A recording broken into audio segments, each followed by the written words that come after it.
No lo sé. Lo he pensado mucho, precisamente porque matar en nombre de Dios sigue siendo lo peor que se puede hacer. Este reciente testimonio de un antiguo guardia papal ha sumido al Vaticano en un estado de alerta. Al parecer, podría haber habido un grave delito en torno a la muerte del Papa Francisco.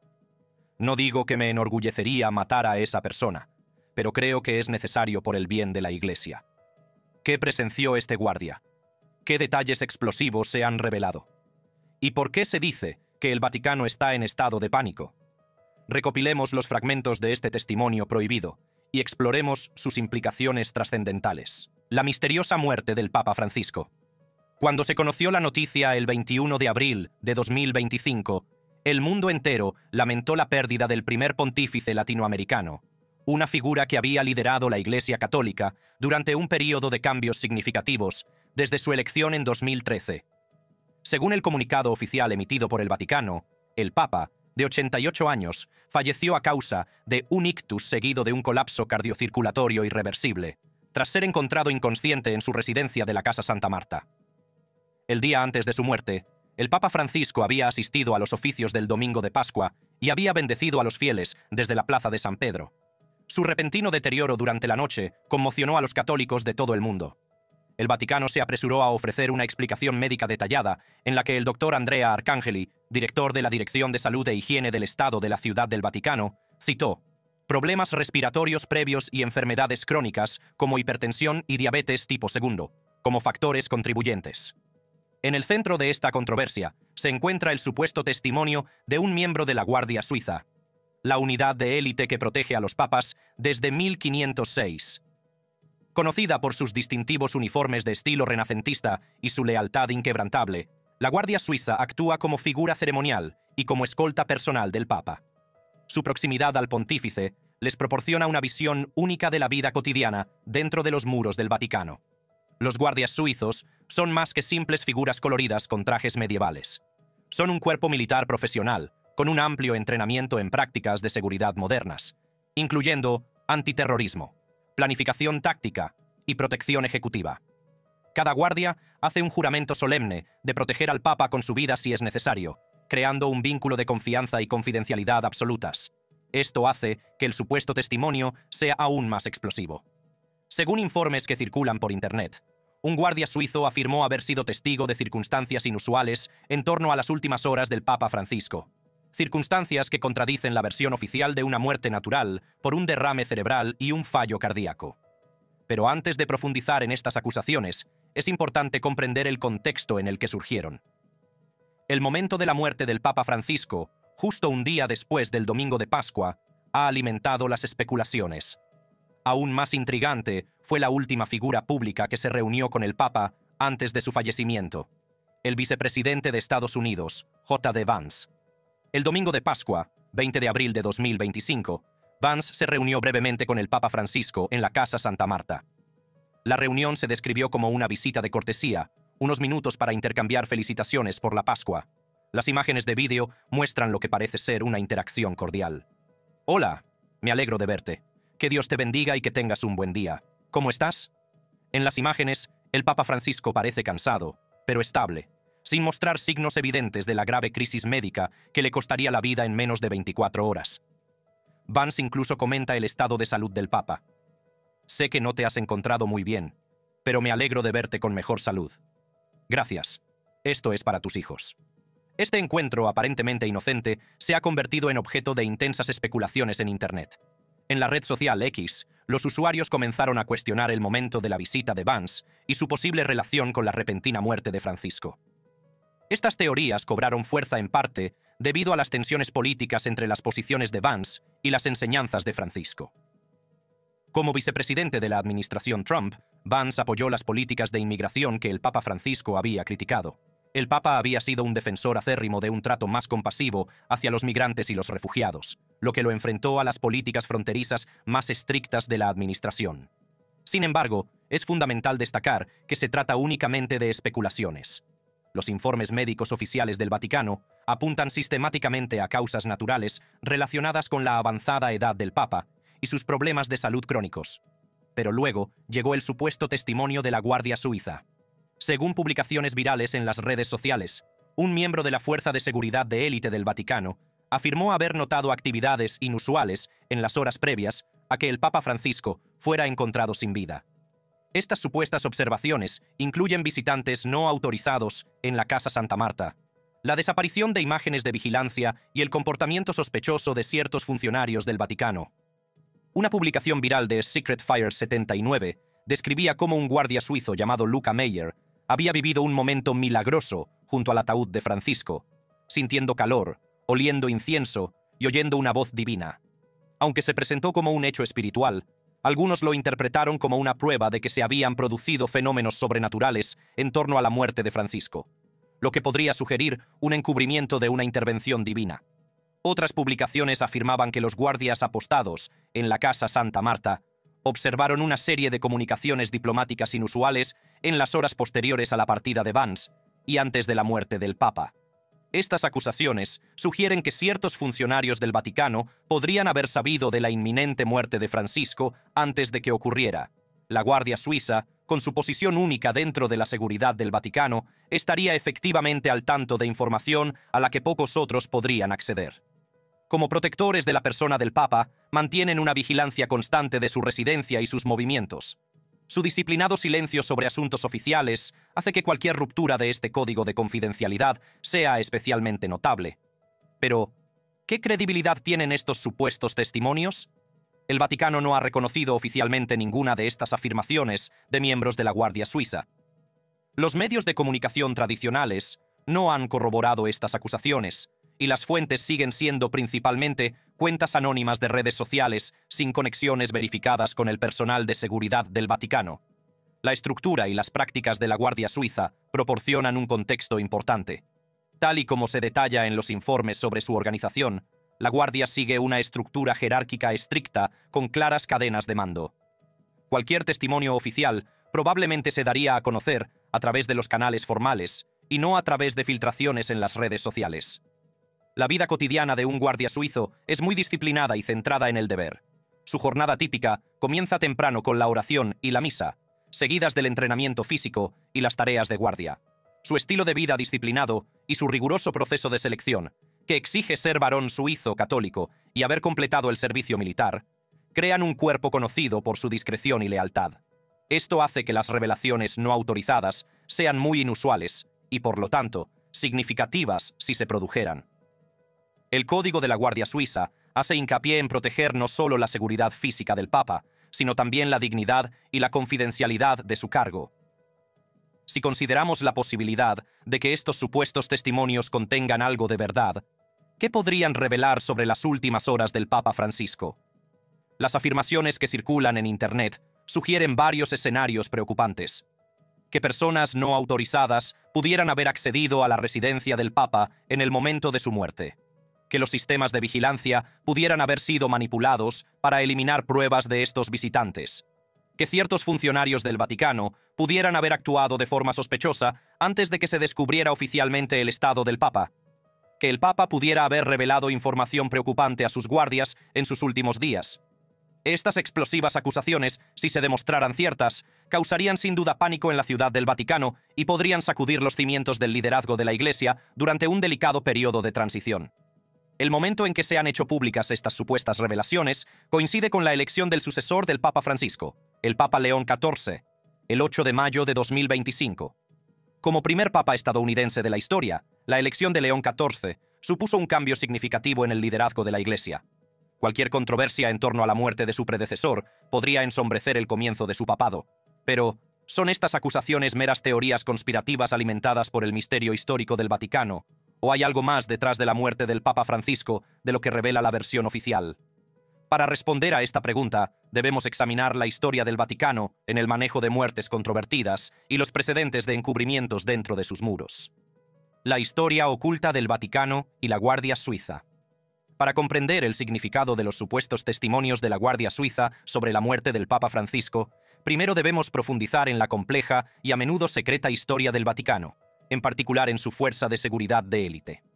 El papel de la Guardia Suiza como protectora y posible testigo de los asuntos del Vaticano la ha situado en el centro de varias controversias históricas. La Guardia Suiza Pontificia, creada en 1506 por el Papa Julio II, es una de las unidades militares más antiguas del mundo aún en activo. Con sus característicos uniformes de estilo renacentista diseñados a principios del siglo XX, estos guardias suelen considerarse vestigios coloridos de una época pasada. Pero bajo su apariencia ceremonial se esconde una fuerza de seguridad totalmente moderna, entrenada en antiterrorismo, protección ejecutiva y respuesta táctica. Los guardias suizos actuales se someten a una rigurosa selección y entrenamiento. Los candidatos deben ser hombres suizos católicos solteros, de entre 19 y 30 años, con una estatura mínima de 174 centímetros, aproximadamente 5 pies y 8 pulgadas, y poseer un título profesional o de secundaria. Deben haber completado el entrenamiento básico con las Fuerzas Armadas suizas y haber prestado servicio durante un mínimo de 26 meses. Su rutina diaria se estructura en torno a la fe, la disciplina y el deber. Tal y como se describe en los perfiles internos, los guardias se levantan temprano para rezar y asistir a misa. Participan en entrenamientos físicos y realizan tareas de vigilancia en las entradas principales del Vaticano. Sus responsabilidades incluyen controlar el acceso a las zonas restringidas y garantizar la seguridad del Papa durante sus apariciones públicas y reuniones privadas. Esta proximidad a las actividades papales convierte a los guardias suizos en posibles testigos del funcionamiento interno del Vaticano, incluidas las delicadas discusiones políticas, las conversaciones privadas del Papa y las idas y venidas de visitantes de alto nivel. Sin embargo, su código de silencio suele impedir que esa información llegue al público. Pero ha habido excepciones, momentos en los que se ha levantado el velo del secreto, a menudo con consecuencias dramáticas. El incidente más notorio ocurrió en 1998, cuando el Vaticano se vio sacudido por un escándalo que sigue alimentando las teorías conspirativas hasta el día de hoy. El 4 de mayo de 1998, los cadáveres del comandante de la Guardia Suiza, Alois Estermann, su esposa, Gladys Meza Romero, y el vicecorporal Cédric Tournay fueron descubiertos en el apartamento de Estermann en el Vaticano. Según la investigación oficial, Tournay disparó al comandante y a su esposa antes de suicidarse en lo que se describió como un ataque de locura, motivado por rencores personales. Estermann había sido confirmado como comandante ese mismo día, y según se informa, Tournay estaba molesto por haber sido pasado por alto para una medalla al mérito y se sentía marginado por ser suizo francófono en un cuerpo predominantemente germano-parlante. El Vaticano concluyó su investigación en 1999, atribuyendo los asesinatos a las frustraciones personales de Tournay. Sin embargo, esta explicación no satisfizo a muchos observadores. El caso se convirtió en polémico y surgieron teorías alternativas sobre los verdaderos motivos de los asesinatos. Algunos especularon sobre una relación homosexual entre Tournay y Estermann, que supuestamente terminó de forma amarga. Otros sugirieron que Estermann podría haber sido un antiguo agente de la Stasi de Alemania Oriental, y que los asesinatos se ordenaron debido a sus actividades de espionaje. El periodista británico John Foleyne, en su libro de 2006 City of Secrets, The Truth Behind the Murders at the Vatican, respaldó la conclusión oficial tras una investigación de 3 años, destacando el idealismo de Tournay, su admiración por el Papa Juan Pablo II y su frustración con la dinámica interna de la Guardia Suiza. Sin embargo, el rápido anuncio de la versión oficial, 4 horas después del descubrimiento de los cadáveres, alimentó el escepticismo. Este incidente histórico demuestra cómo los acontecimientos relacionados con la Guardia Suiza pueden enredarse en narrativas más amplias sobre el secretismo del Vaticano. También ilustra la preferencia de la institución por explicaciones rápidas y definitivas que minimizan el escándalo. Un patrón que, según algunos críticos, podría repetirse en las circunstancias de la muerte del Papa Francisco.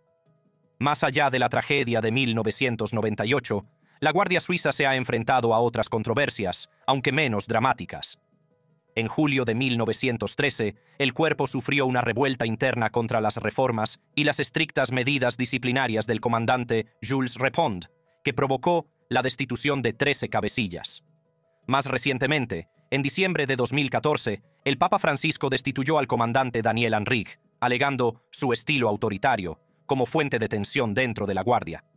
Estos episodios reflejan la compleja dinámica que existe dentro de esta unidad de élite, donde la lealtad al Papa puede entrar en conflicto con las frustraciones internas o los desacuerdos con los líderes del Vaticano. Estas tensiones podrían motivar violaciones del código de silencio, especialmente en situaciones en las que los guardias creen que se ha cometido una irregularidad.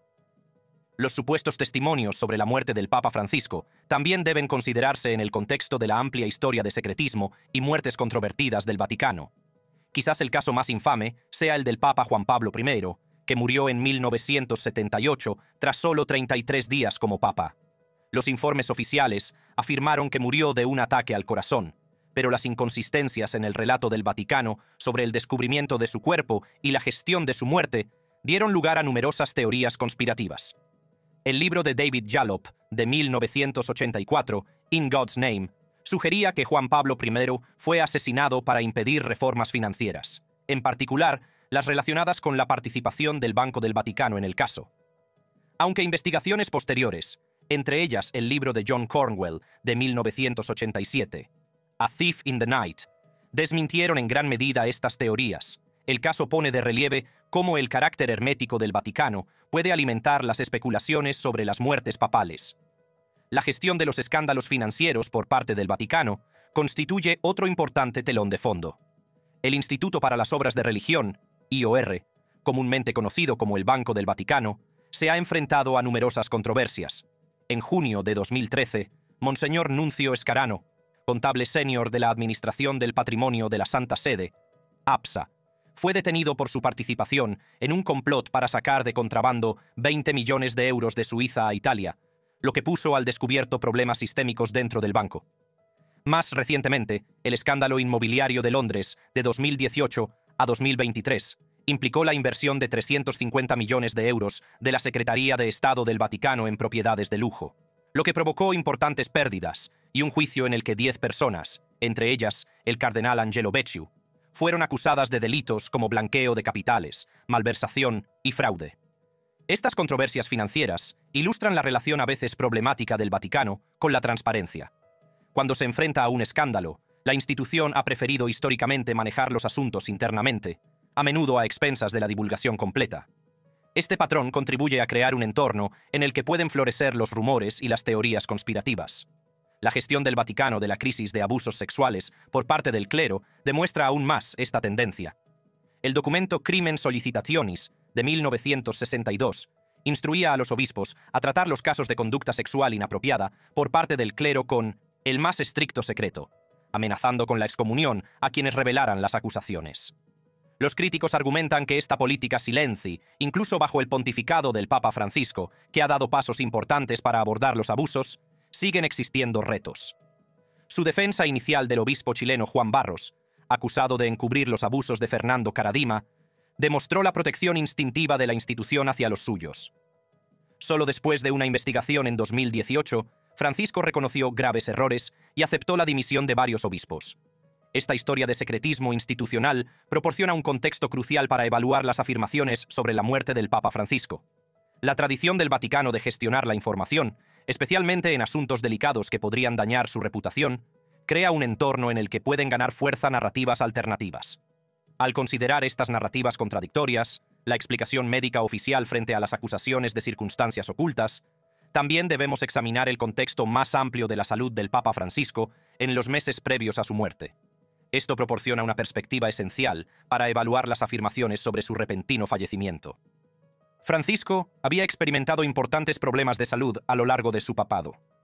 En julio de 2021, se sometió a una operación para extirparle parte del colon debido a una estenosis diverticular sintomática. A finales de 2022 y principios de 2023, sufrió una bronquitis que requirió tratamiento con antibióticos.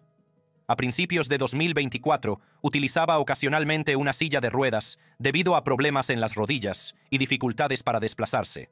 Lo más significativo es que, a principios de 2025, Francisco fue hospitalizado durante 38 días con una doble neumonía, lo que suscitó preocupaciones sobre su capacidad para seguir al frente de la Iglesia. Su aparición en los oficios de Pascua, el 20 de abril de 2025, se consideró una señal positiva de recuperación, lo que hizo aún más impactante su muerte al día siguiente. En las semanas siguientes a la muerte del Papa Francisco, el 21 de abril de 2025, la Iglesia Católica se embarcó en su antiguo proceso de selección de un nuevo líder.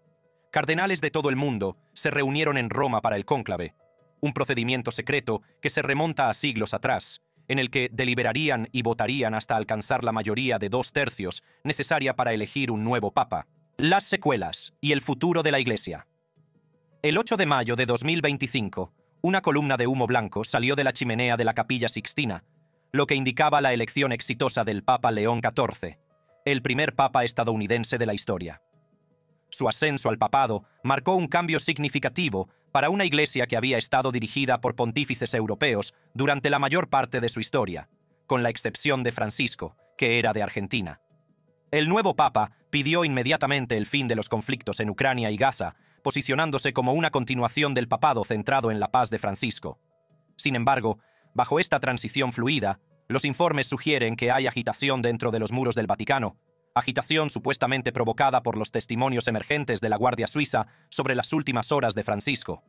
Según informes no verificados que circulan por Internet, ciertos funcionarios del Vaticano han entrado en pánico por estas acusaciones. La supuesta reacción incluye reuniones de emergencia de altos clérigos, intentos de identificar la fuente de las filtraciones y esfuerzos para contener la difusión de información que contradice la versión oficial. Aunque los principales medios de comunicación no han informado sobre este pánico, ciertos sitios web y cuentas de redes sociales han amplificado estas afirmaciones, sugiriendo que se está llevando a cabo un importante encubrimiento. Estas fuentes alegan que el Vaticano está especialmente preocupado por los detalles que podrían implicar a altos funcionarios o sugerir negligencia en el cuidado del Papa. Para entender por qué estas acusaciones podrían causar pánico en el Vaticano, debemos tener en cuenta el enfoque histórico de la institución ante las crisis. La Santa Sede ha dado tradicionalmente prioridad a la estabilidad y la continuidad, especialmente durante las transiciones papales. Cualquier sugerencia de irregularidad en torno a la muerte de un papa amenazaría esta estabilidad en un momento crítico. Además, la compleja dinámica de poder del Vaticano crea un entorno en el que la información puede utilizarse para obtener ventajas políticas. Las diferentes facciones dentro de la jerarquía de la Iglesia podrían aprovechar las incertidumbres sobre la muerte de Francisco para promover sus agendas o socavar a sus oponentes, especialmente durante el vulnerable período de transición a un nuevo pontificado. El supuesto pánico también debe considerarse en el contexto de los esfuerzos de reforma de Francisco. Como papa, había trabajado para combatir la corrupción y aumentar la transparencia, en particular en lo que respecta a las finanzas del Vaticano. Sus iniciativas incluían el fortalecimiento de la Autoridad de Información Financiera y la creación de la Secretaría de Economía en 2014 para mejorar la supervisión financiera. Cualquier sugerencia de que su muerte fue provocada podría considerarse potencialmente relacionada con estos esfuerzos reformistas, lo que plantearía inquietantes preguntas sobre la resistencia a sus cambios. Esto crearía no solo una crisis de relaciones públicas, sino también un profundo desafío moral e institucional. Cabe señalar que las teorías conspirativas sobre la muerte de los papas tienen una larga historia. Cuando el Papa Juan Pablo I murió repentinamente en 1978, tras solo 33 días como papa, surgieron numerosas teorías que sugerían que había sido asesinado para impedir reformas financieras, en particular en relación con la implicación del Banco Vaticano en el escándalo del Banco Ambrosiano. Aunque estas teorías fueron desmentidas en gran medida por investigaciones posteriores, demuestran cómo el carácter hermético del Vaticano y su compleja historia crean un terreno fértil para la especulación. Parece que se está produciendo una dinámica similar en torno a la muerte del Papa Francisco. Entre las afirmaciones más sensacionalistas que rodean el fallecimiento de Francisco se encuentran las que lo relacionan con profecías y narrativas apocalípticas. Algunos usuarios de las redes sociales han relacionado su muerte con la profecía de San Malaquías, un obispo irlandés del siglo XII que supuestamente predijo la sucesión de los papas. Según esta profecía, Francisco podría haber sido el último papa antes del fin del mundo, y algunos interpretan al Papa León XIV como Pedro el Romano, el último pontífice que lideraría la Iglesia durante la tribulación final. The Times Now informó de un renovado interés por esta profecía tras la muerte de Francisco, aunque los estudiosos la descartan en su mayoría como una falsificación del siglo XVI y no como una auténtica predicción medieval. No obstante, estas narrativas contribuyen al misterio que rodea la muerte de Francisco y la elección de su sucesor. Dejando de lado estos elementos más especulativos, ¿qué pruebas concretas existen sobre las circunstancias inusuales que rodearon la muerte del Papa Francisco? La respuesta es muy limitada. A pesar de la difusión viral de las acusaciones, no ha aparecido ninguna documentación creíble que contradiga la explicación médica oficial. Los supuestos testimonios de la Guardia Suiza siguen procediendo principalmente de cuentas anónimas en las redes sociales y de sitios web conspiranoicos, sin que haya personas que se atrevan a respaldar públicamente estas afirmaciones. Esta falta de fuentes verificables socava significativamente su credibilidad. Sin embargo, la ausencia de pruebas no es necesariamente prueba de que no existan. El secretismo histórico del Vaticano y sus mecanismos institucionales de autoprotección podrían ocultar irregularidades si existieran. El código de silencio y lealtad de la Guardia Suiza haría que las denuncias públicas fueran extremadamente raras y difíciles de verificar. Esto plantea un reto epistemológico. ¿Cómo puede el público evaluar afirmaciones sobre acontecimientos que, por su naturaleza, estarían ocultos a la vista del público? Esta incertidumbre da pie tanto a cuestionamientos legítimos como a especulaciones infundadas. El enfoque más razonable es mantener una perspectiva equilibrada. Reconocer la plausibilidad de la explicación oficial dada por el historial médico de Francisco, sin cerrar la puerta a nuevas pruebas que puedan surgir a través de canales fiables. Esta postura mesurada evita tanto la aceptación ingenua de las narrativas oficiales como la adopción infundada de teorías conspirativas. Lo que está claro es que la muerte del Papa Francisco se ha producido en un momento crucial para la Iglesia Católica. Su papado se caracterizó por sus esfuerzos por reformar el funcionamiento del Vaticano, abordar escándalos de larga data y orientar la Iglesia hacia la justicia social y las preocupaciones medioambientales. La música se vuelve más esperanzadora. El legado de Francisco incluye logros significativos que seguirán marcando el rumbo de la Iglesia. Hizo hincapié en la compasión por las comunidades marginadas, incluida su famosa frase de 2013 sobre el clero homosexual. Si alguien es gay y busca al Señor y tiene buena voluntad, ¿quién soy yo para juzgarlo? Esto supuso un notable cambio de tono con respecto a papados anteriores. Su encíclica Laudato Si, de 2015, pedía medidas urgentes contra el cambio climático, vinculando la degradación medioambiental con la injusticia social y estableciendo a la Iglesia como voz de la gestión medioambiental. A esta le siguió Laudate Deum en 2023, que reforzó su compromiso medioambiental antes de la COP28. Quizás lo más significativo fue que Francisco inició el Sínodo sobre la Sinodalidad, 2021 a 2024, descrito como el acontecimiento más importante de la Iglesia desde el Concilio Vaticano II. Este proceso tenía como objetivo involucrar a los laicos, incluidas las mujeres, en la toma de decisiones, lo que supuso una inclusión histórica de las mujeres con derecho a voto. Estas reformas se enfrentaron a la resistencia de facciones tradicionales dentro de la Iglesia, lo que creó tensiones que continuaron hasta la muerte de Francisco. Sus críticas en 2023 a las actitudes retrógradas de los católicos conservadores estadounidenses, a los que acusó de sustituir la fe por la ideología, pusieron de relieve estas divisiones. Ahora, el Papa León XIV hereda este complejo legado y los retos de dirigir una Iglesia profundamente dividida. Sus primeros llamamientos a la paz sugieren una continuidad con las prioridades de Francisco, pero siguen existiendo dudas sobre cómo abordará las reformas internas y las controversias externas.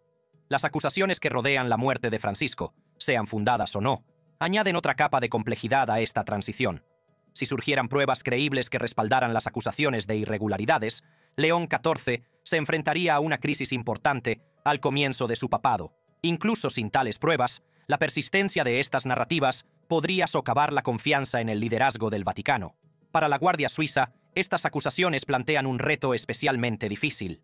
Como fuerza de élite encargada de proteger al Papa, cualquier sugerencia de incumplimiento de sus funciones, ya sea por negligencia o complicidad, golpearía el núcleo de su identidad y su propósito. El comandante de la Guardia, el coronel Christoph Graf, supervisa un cuerpo de 135 hombres organizados en una jerarquía estricta. Si realmente se han producido revelaciones no autorizadas, Graf se enfrentaría a la delicada tarea de identificar su fuente, manteniendo al mismo tiempo la cohesión y la moral de la unidad. Esto requeriría equilibrar el juramento de lealtad de la Guardia con las implicaciones éticas de una posible denuncia. Para los fieles católicos en general, estas controversias plantean profundas preguntas sobre la transparencia y la rendición de cuentas dentro del liderazgo de la Iglesia. Muchos católicos habían acogido con satisfacción los esfuerzos de Francisco para abordar la corrupción y aumentar la transparencia, considerándolos esenciales para restaurar la confianza dañada por escándalos como la crisis de abusos sexuales por parte del clero. Si la muerte de Francisco implicara encubrimiento o irregularidades, representaría una preocupante continuación de los patrones que él había tratado de cambiar. Por el contrario, si estas acusaciones resultaran infundadas, su proliferación demostraría lo fácil que es que la desinformación socave los esfuerzos legítimos de reforma. La fascinación del público por los misterios del Vaticano tiene profundas raíces históricas. La combinación de autoridad espiritual, poder temporal y esplendor ceremonial de la Iglesia crea un aura de misterio que pocas otras instituciones pueden igualar. Cuando se combina con casos reales de secretismo y escándalos a lo largo de la historia de la Iglesia, se crea un entorno propicio para que florezcan las teorías conspirativas. El propio Archivo Apostólico Vaticano es un ejemplo de esta dinámica. Anteriormente conocido como Archivo Secreto Vaticano, hasta que fue rebautizado por el Papa Francisco en 2019, alberga 85 kilómetros de documentos que se remontan al año 2087 siglo VIII. Su acceso restringido ha alimentado las especulaciones sobre conocimientos ocultos, desde pruebas de vida extraterrestre hasta textos religiosos prohibidos. Las investigaciones de Public Medievalist muestran que los archivos contienen principalmente registros administrativos y no secretos sensacionales, pero su mística persiste en el imaginario popular. La apertura en 2020 de los archivos del Papa Pío XII, que revelaron detalles sobre sus acciones durante la Segunda Guerra Mundial, demostró cómo una mayor transparencia puede hacer frente a las especulaciones, aunque siguen los debates sobre su papel en el Holocausto. Este contexto histórico ayuda a explicar por qué las acusaciones sobre la muerte del Papa Francisco han ganado fuerza a pesar de las escasas pruebas. Aprovechan las narrativas establecidas sobre el secretismo del Vaticano, que resuenan tanto en los críticos como en los observadores ocasionales de la Iglesia. De cara al futuro, varios factores determinarán probablemente la evolución de estas controversias. En primer lugar, si surge alguna prueba creíble que corrobore las afirmaciones sobre las circunstancias inusuales que rodean la muerte de Francisco. Esto podría incluir testigos identificados, discrepancias documentadas en la cronología o testimonios verificados de la Guardia Suiza. En segundo lugar, está la forma en que el Papa León XIV decide abordar estas acusaciones. ¿Mantendrá la estrategia actual de centrarse en su nuevo papado sin entrar directamente en las teorías conspirativas? ¿O adoptará un enfoque más proactivo, tal vez ordenando una investigación para resolver definitivamente las preguntas pendientes? En tercer lugar, está el papel de los medios de comunicación tradicionales a la hora de validar o desmentir estas afirmaciones. Hasta ahora, los principales medios de comunicación se han adherido en gran medida a la versión oficial, pero el periodismo de investigación podría revelar nueva información que cambie este consenso. Por último, el enfoque más amplio del Vaticano hacia la transparencia bajo el pontificado de León XIV influirá en la percepción de estas controversias. Si continúa y amplía los esfuerzos de reforma de Francisco, en particular en lo que respecta a la apertura institucional, esto podría reconstruir gradualmente la confianza y reducir el atractivo de las narrativas conspirativas. Mientras los católicos de todo el mundo y los observadores de todas las confesiones siguen asimilando la muerte del Papa Francisco y la transición al liderazgo del Papa León XIV, los supuestos testimonios de la Guardia Suiza nos recuerdan lo frágil que puede ser la verdad en una era de abundancia de información y secretismo institucional. Nos desafían a distinguir entre el cuestionamiento legítimo y la especulación infundada, entre el escepticismo saludable y el pensamiento conspirativo cínico. La Iglesia Católica, con sus 2000 años de historia, ha superado innumerables controversias, escándalos y transiciones. Su resiliencia se debe en parte a su capacidad para adaptarse sin renunciar a sus tradiciones espirituales fundamentales, para reformarse sin rupturas revolucionarias. Las acusaciones actuales, ya sean fundamentadas o desmentidas, representan otra prueba de esta capacidad de adaptación. Por ahora, la versión oficial de la muerte del Papa Francisco sigue siendo la explicación más creíble, en consonancia con sus problemas de salud documentados y su avanzada edad. Pero la persistencia de versiones alternativas refleja cuestiones más amplias sobre la transparencia, la rendición de cuentas y la verdad que van mucho más allá de este caso concreto. Al comenzar su pontificado, el Papa León XIV hereda no solo el trono papal, sino también estas cuestiones sin resolver. Su gestión de estas cuestiones determinará no solo su propio legado, sino también el rumbo futuro de una de las instituciones más antiguas e influyentes del mundo. Ya sea mediante reformas continuas, investigaciones decisivas o un silencio estratégico, su respuesta escribirá el próximo capítulo de la compleja y a menudo controvertida historia del Vaticano. Si te ha gustado este vídeo, echa un vistazo a los demás vídeos increíbles de nuestro canal. Gracias por vernos y hasta la próxima.